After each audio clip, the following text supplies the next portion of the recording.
Mr. O'Mallory, would you please describe to the court once again what happened on that day? I do, Your Honor. It's like I explained earlier. I was at the tennis courts batting around some balls, as I typically do on my days off. I worked up quite a sweat. Decided to call it a day. To put my tennis racket back in the bag. Then I popped open the trunk of my car, and I noticed something wasn't right, Judge. What wasn't right, Mr. O'Mallory? Naturally, Judge, I was a bit inquisitive. How did I end up with a blanket in my trunk? So I pulled the blanket out, and that's when I saw it. Saw him. And I was like, holy crap, man! I thought at first it was a joke, but after I poked him with a stick, I realized it was real. There was a man's body in my trunk.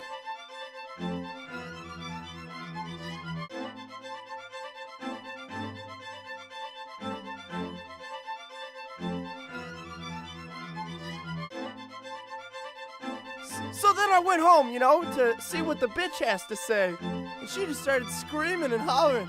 Told me she was going to call the cops. She didn't know me anymore. And now I'm right before you, Judge, wondering what the hell is going on.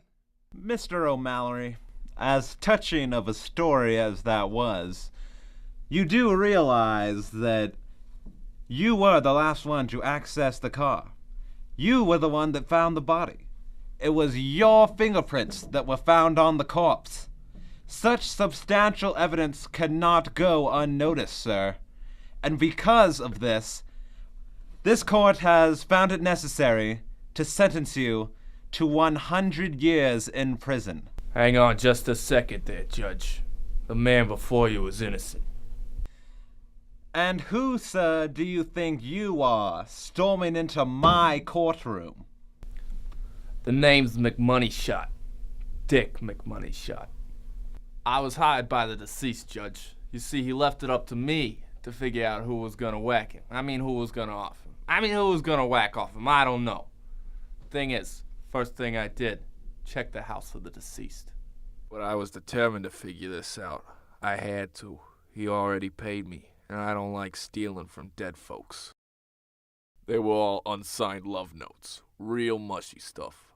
Good reading. I pocketed a few for later, but that's besides the point. As I read them, I felt a sudden tightness in my pants. Something wasn't right, and I could feel it. A few of the notes were rather violent. Something along the lines of, if anyone finds out about us, my vagina will swallow you whole. Obviously a woman wrote those. A man would never threaten to whack off another man. So I did the next logical step. Sir, while you are in my courtroom, would you please refrain from smoking your cigarette? That's not my problem.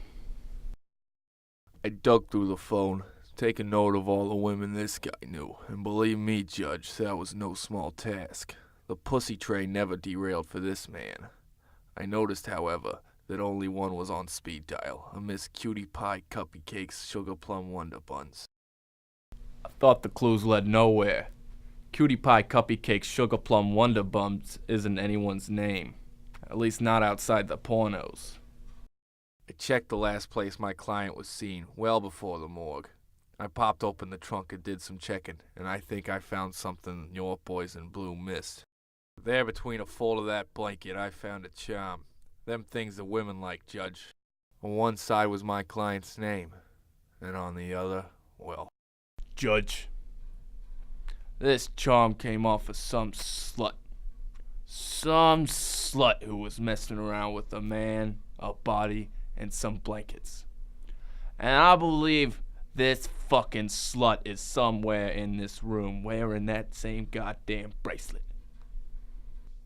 And this charm belongs to that slut, Mrs. O'Mallory. Hoochie mama! You meddling dick. Your Honor, I think I just shit my pants! Well, Mr. O'Mallory, due to this recently discovered evidence, this court has no choice but to dismiss this case and let you free on your way.